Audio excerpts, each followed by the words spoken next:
في واحد القرار اللي هز السوشيال ميديا وقلب الموازين، الموهبة الصاعدة أيوب بوعدي قرر يمثل المنتخب المغربي رسميا بدل المنتخب الفرنسي. خبر نزل بحال الصاعقة عن الإعلام الفرنسي وفرحة كبيرة عند الجماهير المغربية اللي شافت في هذا اللاعب مشروع نجم عالمي جديد. أيوب بوعدي ماشي لاعب عادي، هذا الشاب رغم السن ديالو صغير قدر يفرض راسو وسط منافسة قوية في أوروبا، وبزاف ديال المتابعين كيقولوا بلي المستقبل ديالو غادي يكون كبير بزاف. الطريقة ديال اللعب ديالو خلات بزاف ديال الناس يقارنوه بلاعبين كبار، حيت عنده هدوء في التعامل مع الكرة، رؤية ممتازة في الملعب وتمريرات دقيقة كتخليك تحس باللي عنده عقلية لاعب كبير من دابا. والأخطر من هذا الشيء كامل أن المنتخب المغربي بدا كيجمع مواهب عالمية وحده مورا وحده، وهذا الشيء كيخوف بزاف ديال المنتخبات الأوروبية والإفريقية. تخيل معايا وسط ميدان فيه أيوب بوعدي، بلال الخنوس، إبراهيم دياز، نائل العناوي، عز الدين أناحي وعناصر أخرى شابة جاية بقوة.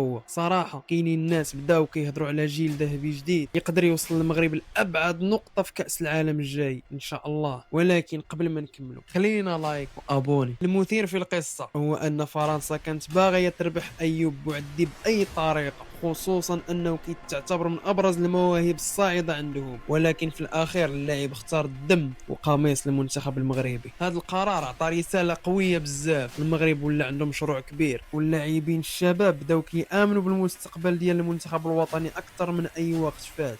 كاين حتى اللي كيقول باللي انجاز مونديال قطر كان نقطه تحول حقيقي، ومن بعدو بزاف ديال المواهب المغربيه المزداده في اوروبا بداو كيشوفوا المغرب كحلم حقيقي ماشي مجرد اختيار ثاني. ودابا الجماهير المغربيه كامله كتسنى اللحظه اللي غنشوفوا فيها ايوب بوعدي بالقميص الوطني لاول مره. واش غادي يقدر يتالق بسرعه؟ واش غادي يكون نجم المستقبل في المنتخب، ولا الضغط كبير غادي يكون صعيب عليه في البدايه؟ المؤكد هو ان المغرب ربح موهبه كبيره جدا، والسنوات الجايه ممكن تعطينا منتخب مرعب بكل معنى. في الاخير ايوب بوعدي دار القرار اللي كان كيتسناه بزاف ديال المغاربه، واختار يحمل القميص الوطني بكل فخر. هذه الخطوه ماشي غير انتقال لاعب لمنتخب، ولكن رساله واضحه بلي المغرب ولا قوه كرويه حقيقيه قادره تجذب اكبر المواهب في العالم. ودابا الكره في ملعب ايوب بوعدي باش يبرهن للجميع بلي الاختيار ديالو كان هو القرار الصحيح، والجماهير المغربيه اكيد غادي تبقى وراه حتى يشوفوه نجم كبير مع الاسود في المستقبل.